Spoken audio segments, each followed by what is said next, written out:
There was a very important opinion and order issued by Judge Everett in Donna Adelson's case.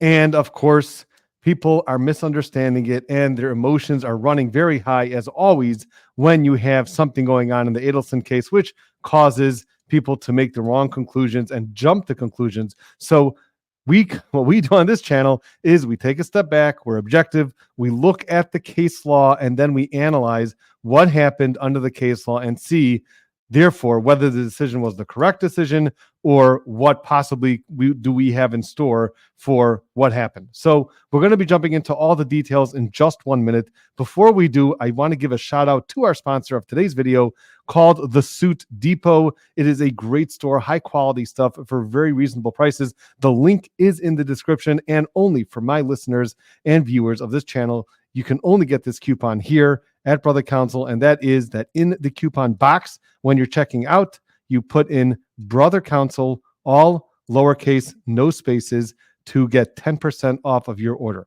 All right, let's move on to the actual order that came out from Judge Everett. So here we go.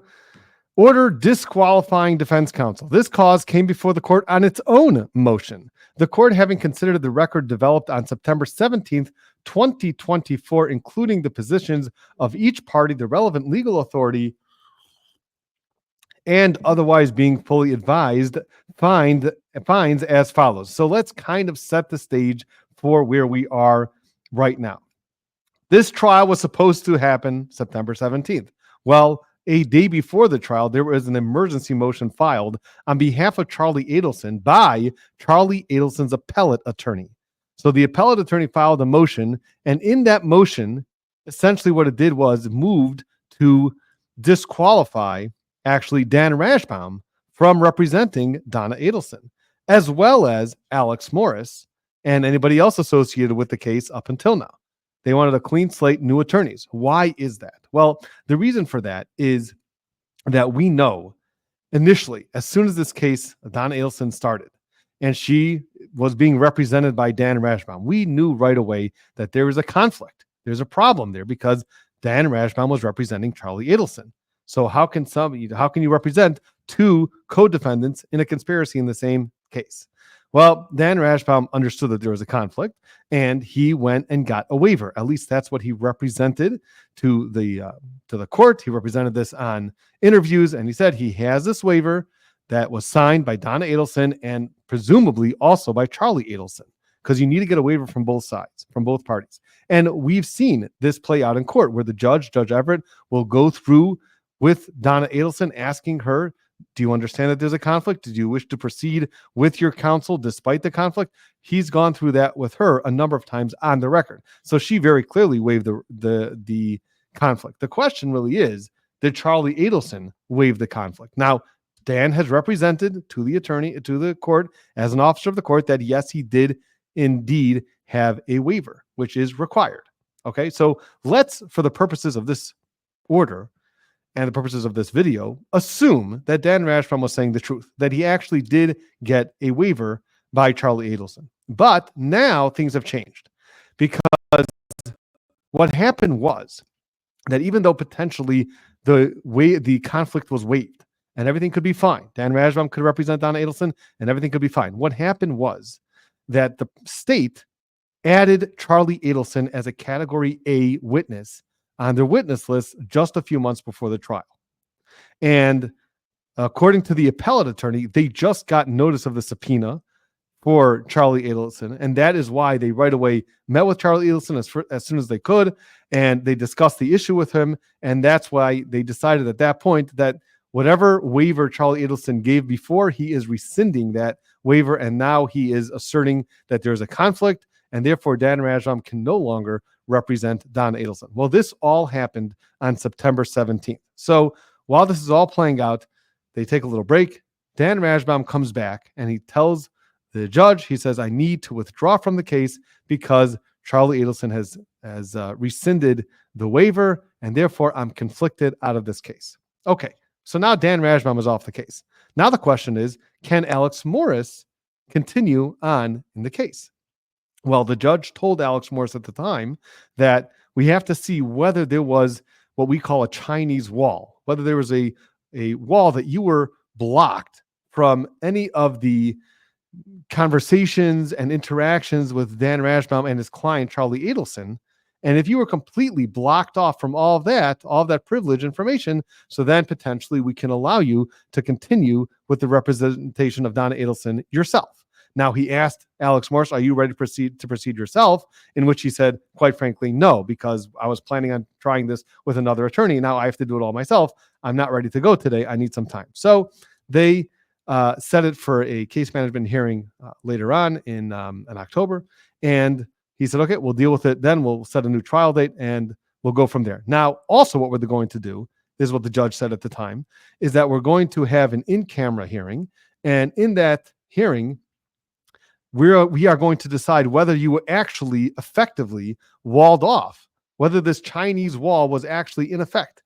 And if I'm satisfied that you actually were completely cut off from anything that had to do with Charlie Adelson's attorney-client privilege with Dan Rashbaum, then I will allow you to continue to represent Don Adelson. What happened is that he came out on the record and he said that he is satisfied that Alex Morris was completely secluded and cut off, and the Chinese wall was in effect, and therefore Alex Morris is permitted to represent Donna Adelson. Well, then we had a motion filed by Alex Morris for clarification about what Judge Everett meant when he came out and said that. What is he allowed to do? What is he not allowed to do? He just wants clarification. And then this order came right after that. And this order is disqualifying all of the defense counsel, not just Dan Rashbaum, also Alex Morris and the other attorney that was associated with this case. So that's essentially what's going on now. And let's go through it. And then, of course, like we always do, we're going to be looking into some of the case law and some of the law that governs conflicts and some other issues with what came up in this hearing. And like we always do, we're going to analyze it that way. All right, so here we go. The withdrawal of attorney Daniel Rashbaum became necessary when he engaged in a conflicted representation, falling short of the ethical obligations for members of the Florida bar. Wow, that is a really strong line against Dan Rashbaum. I assure you, he's not very happy with the way that the judge laid that out. He didn't say perhaps, he didn't say it became a conflict when Charlie Adelson rescinded his waiver. He didn't say anything like that. This is almost accusatory. It's like, Dan Rashbaum, this is my finding. My finding is that you fell short of your ethical obligations for members of the Florida bar, which is a very, very strong accusation. And I know a lot of people love to hear this. I know Dan Rashbaum has a lot of haters and people hate the Adelsons and they're very happy with this. But the way that we look at things on this channel is that we try to look at it from the law. What Dan Rashbaum do? Is everything that he did, does that mean that he fell short of his ethical obligations for the members of the Florida bar? And what I would like to see is that if Judge Everett is going to make this type of allegation, this type of accusation against Dan Rashbaum, is he going to show clearly how he did that? Because again, let's assume that Dan Rashbaum actually did get the waiver. Now, if he didn't get the waiver and the judge knows that, then he should say something that we know that you're not allowed to have conflicted representation and you did not get a waiver. He could say that in the order. Now, he doesn't say that. So that means we have to assume that Dan Rashbaum did have a waiver. Now, if he did have a waiver, then the question begs, then how is what Dan Rashbaum did falling short of his ethical obligation? Now, like I've said from the beginning, I don't think this was a good idea from the beginning. I never liked this idea of Dan Rashbaum representing Donna Adelson. I never liked that idea. But you're accusing him of falling short of his ethical obligations.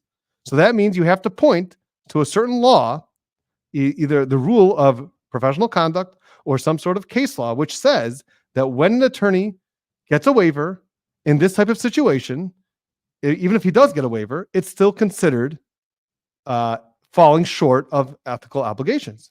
It's unethical.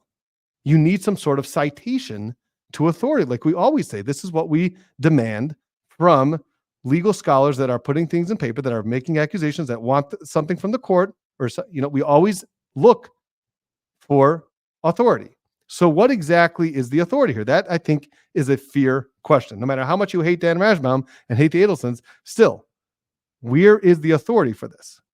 So we understand, again, just to make this clear, because I'm sure people are going to take me out of context. We understand that you're not allowed to have conflicted representation. Absolutely. If Dan Rashbaum knew that he had a conflicted representation, did nothing about it, absolutely. Of course, he fell short of his ethical obligations. If he lied to the judge and said that he really got a waiver and really he didn't have a waiver, 100%, there's nothing to talk about. The question here is, now it's a technical question. What he did by getting a waiver, we have to assume that he got a waiver. Okay, let's assume that. If he got a waiver from both Charlie and Donna, so then how is it falling short of his ethical obligation? So let's see if this develops as this opinion goes on. Now, he does say see Exhibit A. So you see that right over after, right? His citation here is see Exhibit A. Now, what is Exhibit A? Exhibit A is the transcript of the hearing that happened on September 17th. Okay, so that's most of the pages. And also attached as Exhibit A is the motion by Charlie Adelson's appellate attorney asking for Dan Rashbaum to get thrown off the case. And there's some citations to authority in that motion. And then also there's a response. So that's essentially just Exhibit A is the motion, the response, the reply, and the actual hearing. So again, is he trying to adopt these citations to authority that is found in Exhibit A? It doesn't seem like that. That's not how we would do this here. If you would want to represent and to back up what you're saying here, you would actually bring the actual cite of a case or a rule. So let's see, maybe it'll become clear as we continue through the opinion. Upon further consideration of the September 17th, 2024 record and the in-camera proceedings with attorneys Daniel Rashbaum and Robert A. Morris, a sufficient ethical wall was not established. Now, hold on a second. Whoa, that's a bombshell, because we remember that in September 17th, 2024, the judge did come out. Actually, I'm not sure if this was actually recorded, but in the papers, it's clear that this is what happened, that Judge Everett did come out and say he's happy that there was an ethical wall, which was sufficient. So all of a sudden, something's changing. Now, you see that there's a footnote here, number one, but you got to read the footnotes. So let's take a look at the footnote here before we continue. On September 17th, 2024, this court pronounced that the defendant could work with Robert A. Morris in choosing to hire additional counsel or resetting the trial date as her motion for clarification identifies. However, as this court explains, a review of the written transcript of the proceedings and the relevant case law has convinced this court that disqualification of Robert A. Morris and Adam Commissar are required. So essentially he's saying, I've been thinking about this a little bit more, going over everything, and I decided that there wasn't a sufficient ethical wall constructed. Okay, so he's taking that back, and therefore that's why he's throwing Robert A. Morris off of the case, and as well as Adam Commissar. Thus, the conflict of interest involving privileged information or communications has been imputed to Robert A. Morris. Additionally, this case is rife with the potential for the same conflict as to Adam Commissar. See Kolker versus State. We're going to be seeing some parts of Kolker versus State, even though I did mention it in one of my previous videos. We're going to be, again, going through some of the, an important quote of Kolker versus State. It's a very important case that has to do with conflicts. All right. See also Canta versus Philip Morris, USA, also a case dealing with a conflict. And here it says, a nice quote here.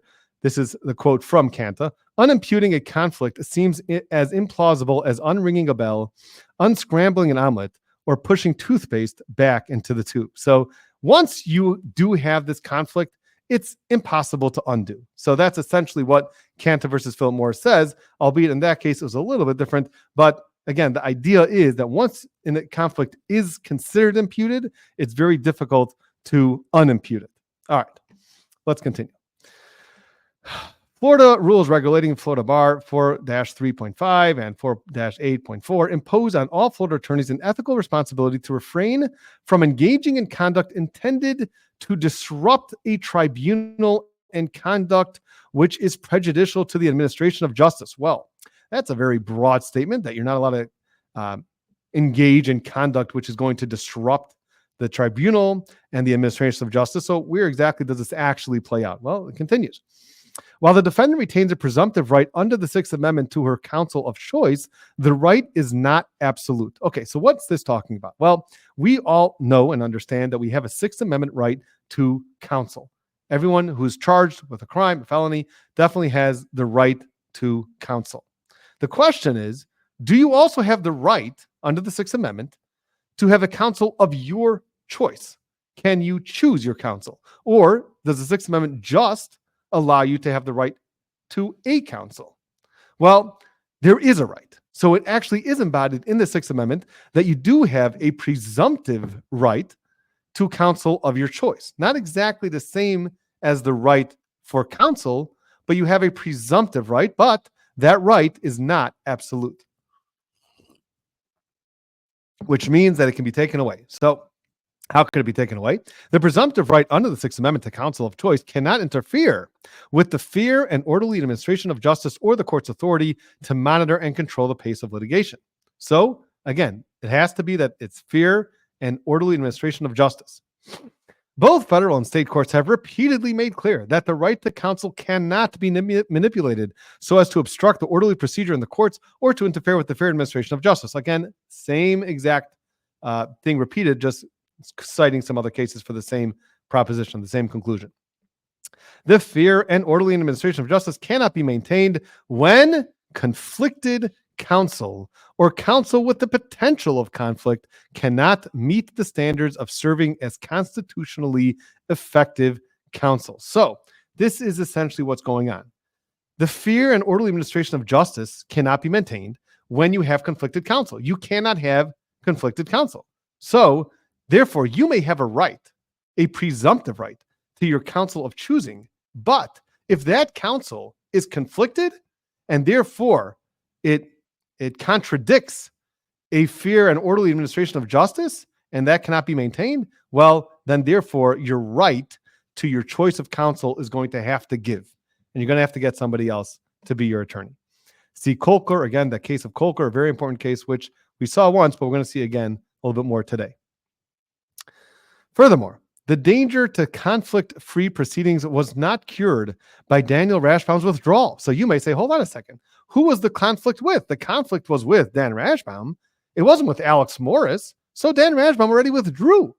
What do you want from Alex Morris? Does he have a conflict? Well, prior to the selection of the jury, Charles Adelson filed a notice indicating his non-waiver of any conflict of interest with Daniel Rashbaum. Robert A. Morris then filed a response in which he advised that third-party counsel had been retained to resolve any actual potential conflict of interest. In a reply to this response, Charles Adelson objected to Morris or a third-party counsel cross-examining him. So here, what Alex Morris said is like, look, hold on one second. What's your issue? Your issue is that Daniel Rashbaum is going to be able to cross-examine Charlie Adelson because now he's listed as a witness. And Daniel Rashbaum has the benefit of all of these private communications between him and Charlie Adelson because of their prior representation. No problem. We'll bring in a third-party counsel who is completely independent, and that third-party counsel will be completely independent, never look at our file, never look at our private notes, never understand or hear about anything that has to do with the attorney-client privilege between Daniel Rashbaum and Charlie Adelson, and he'll be the one to cross-examine Charlie Adelson. But in that case, the response to that was no. Charlie Adelson objected to that as well. Well, what does Kolker have to say about that? Well, here we go. The Third District Court of Appeal, when reviewing the disqualification of counsel in Kolker, disagreed with the proposition that an actual or potential conflict could be avoided by having substitute counsel conduct the cross-examination of a former client. So Kolker talked specifically about this exact situation, to have substitute counsel to just conduct the cross-examination of a former client. And the Kolker court said that is a no-go. You cannot do that. The Kolker court further explained the conflict arises from the past relationship and cannot be avoided by sectioning off portions of the trial. So once there is a conflict in the main attorney who's handling the case, so you can't really bring in a substitute counsel. Why? They're not really 100% clear what exactly the danger is, because again, if this third-party counsel, the substitute counsel, is completely separate and has nothing to do and doesn't know anything about the attorney-client privilege, what's the danger? Well, The next part, I guess, makes a little bit more sense. The potential for conflict would remain. Okay, not that part. The potential conflict would remain, as would the appearance of impropriety. So I think here more what's at stake is the appearance of impropriety. Because think about it. You bring in this substitute attorney who has nothing to do with the main attorney, let's say the first chair attorney, who does have this conflict with this witness now, because this witness was his prior client. And now you have a substitute attorney come in and they're sitting at the same table or part of the same trial. It just doesn't look good. It doesn't have the right look. So the appearance of impropriety, that I think makes a little bit more sense. Either way, the Colquitt court very clearly said that you cannot do that. So we're stuck. Absent judicial intervention at this point, delay to the fair and orderly administration of justice will be at risk of repeating itself.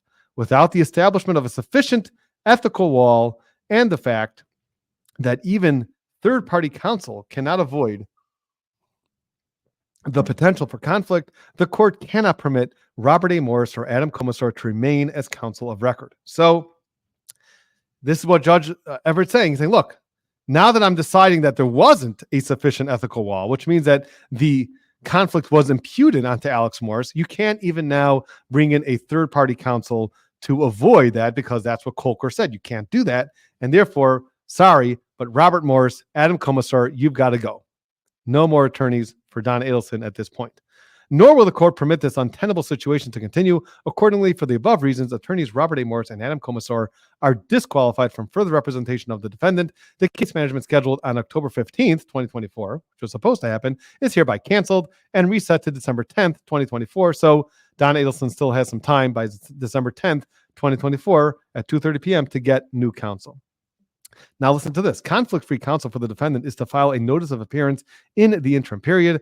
Any transfer of the physical case file, so all of these documents that Dan Rashbaum and Alex Morris have now, what should they do with that? Well, this new counsel that's going to be hired by Donna Adelson is going to want all of those discovery documents, right? So how should they facilitate that transfer? This is what the judge says. Any transfer of the physical file by prior counsel is to be done without annotation or oral communications. So there cannot be any sort of oral communications between Dan Rashbaum, Alex Morris, and this new attorney, or any sort of notes that they took that are maybe on the side of those documents. They have to be completely clean documents without any notes, no oral communications.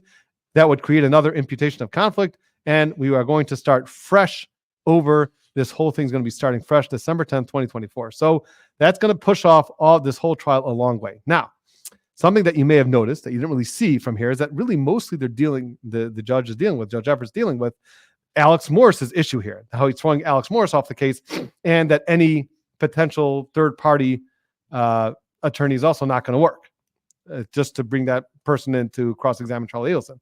But what we haven't seen any more of is any sort of specifics in why exactly what Dan Rashbaum did fell short of the ethical obligations for members of the Florida bar. If you're going to make this type of allegation against a practicing attorney, no matter how much everybody out there may hate him, you got to give him some due process. You got to back it up. You got to show specifically what exactly he did by getting this waiver. Whatever he did fell short of his ethical obligations. All right, as we explained earlier. So I don't really love the way that this was done. I think it could have been done. If you want to call him out, then say specifically what he did wrong very clearly and show in the citations to authority what he did wrong. And that really, I think, wasn't done here. So that's just one idea here. Now, I want to also show you some of the cases that we were talking about. So we were talking about the wheat case, right? What does the wheat case talk about? So this is interesting. The wheat case is also a case where there was a complex drug distribution scheme. And there's a bunch of co-defendants, and one of the co-defendants wanted the same attorney to represent him as some of the other co-defendants. And that was the issue here. Are they able to waive that conflict? So listen to what happened. Here, the district court was confronted not simply with an attorney who wished to represent two co-equal defendants in a straightforward criminal prosecution. Rather, Iredale, who's the attorney in this case, proposed to defend three conspirators of varying stature in a complex drug distribution scheme. The government intended to call Bravo as a witness for the prosecution at petitioner's trial. So you see that the issue here when you're representing two co-defendants is when one of the co-defendants is going to be called as a witness. Then there's going to be a problem of a conflict. That is why there was a problem in Wheat versus United States. The government might readily have tied certain deliveries of marijuana by Bravo to petitioner, necessitating vigorous cross-examination of Bravo by petitioner's counsel. Iredale, because of his prior representation of Bravo, would have been unable ethically to provide that cross-examination, right? The issue here is if I know all of this private information about you because you were previously my client and now you're going to be on the stand testifying against my new client, well, guess what? I'm going to have some great time cross-examining you. So that was the problem in Wheat versus United States. That's exactly what they said the issue was. So that was one case. Now let's talk about Kolker. What happened in Kolker? Well, what happened in Kolker was there was, again, two defendants, both of them who were previously represented by an attorney. And now Kolker was being charged, and the attorney wanted to represent Kolker, but they were going to call Kruger, who was also a previous client of this attorney, to testify against Kolker. So again, the same exact problem.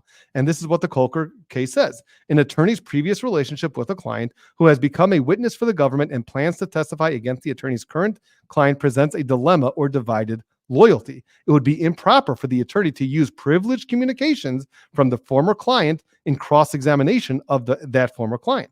The conflict could also deter the defense attorney from intense probing of the witness on cross-examination to protect privileged communications with the former client. So it can really work both ways. So here, again, the issue here very clearly by Kolker versus State and by Wheat is that the issue is when you have a former client who's going to testify about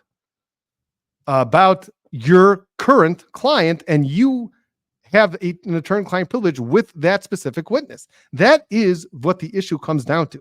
So tying that back into the Charlie Adelson, Donna Adelson situation with Dan Rashbaum. If Dan knew that Charlie Adelson was not going to be called, I ask you, find me the case that says that there's a problem of a conflict of interest there.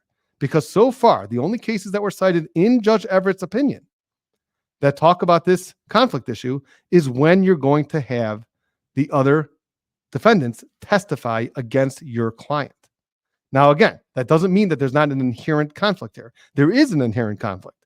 And if we are going to assume that Dan Rashbaum actually did get the waiver, but if he was under the impression and was under the belief that Charlie Adelson was not going to be called as a witness in Donna Adelson's case, then is really that falling short of his ethical obligations? That's what I ask you. So again, I never liked this representation from the beginning. I thought it was a bad idea, even if you get the waivers. But now that the judge is making an accusation against Dan Rashbaum that he's falling short of his ethical obligation somehow, then the question is going to be, well, how? Explain that specifically, assuming he got the waiver and assuming that he understood. Maybe Georgia Kaufman told him, we're not going to be calling Charlie Adelson until she changed her mind just a few months before trial. Then tell me how exactly he fell short. Now, there is an argument to be made. And the argument to be made is that since there is the potential, anytime that you have the potential that someone may testify or a prior client may testify against a current client, so then if that's a real possibility, then maybe that's a reason why you should also duck out earlier on in the game. But again, we could hear the argument from Dan Rashbaum that he was under the impression from Georgia Kaufman that they were not going to call Charlie Adelson. And as we've seen, she only really added him as a witness on the witness list as a Category A witness just a couple months before trial. So that perhaps could be some of the arguments back and forth with respect to that issue. There's one more issue I want to talk to you about, and that is this idea of a Chinese wall. Okay, this idea of a Chinese wall, Judge Everett took as for granted that if there was an effective Chinese wall, then Alex Morse could have continued on as the attorney for Donna Adelson. That was very clear in his order. The question I ask you is that actually, is that true? Is that accurate in Florida law that they do believe in Chinese walls? Because it's actually not such a simple issue at all. And in fact, jurisdictions differ on this. Well, let me show you a case. This is a Florida case, and it talks about Chinese walls. So here we go.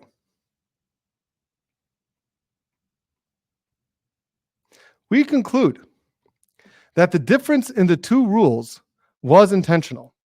The Chinese wall or screening process is not a defense when a private attorney joins another private firm. So there is a rule in Florida where you have a government. If you work for the government, then there is some sort of screening process or Chinese wall that could be employed. But when you have private attorneys who are working with private firms, then very clearly in this case, and there's a number of other cases out there that also stand for the same thing, that say this, that in Florida, the Chinese wall or screening process is not a defense. The mere possession of confidential information is too great a threat to public confidence in the attorney-client privilege. And the hardship of recruiting attorneys in the private sector is not an overriding problem, which is one of the problems by the government, is that they need to recruit good attorneys. And if you're going to have if you're not going to be able to have this Chinese wall or screening process, then they're going to have trouble there. So this is just one of the cases in Florida which say actually that Florida does not even buy into the whole Chinese wall situation. So I would argue that even in this case, where maybe the judge would find that maybe there was an efficient Chinese wall, it doesn't matter, because in Florida, they don't believe in Chinese walls. And if Dan Rashbaum is sitting at the table with all of his confidential communication that he had with Charlie Adelson, and Alex Morris is there, and he's representing Donna Adelson, well, then that would be a problem in of itself, because they don't believe in Chinese walls. So I think the judge could have done a little bit more with respect to that, because from his opinion, it seems that Florida does believe in Chinese walls, but from the research that I did, it doesn't seem that they do in the private sector. Well, excuse me, still trying to get over the COVID. That's going to be it for now. Please, if you haven't yet, subscribe, like, and we will see you next time.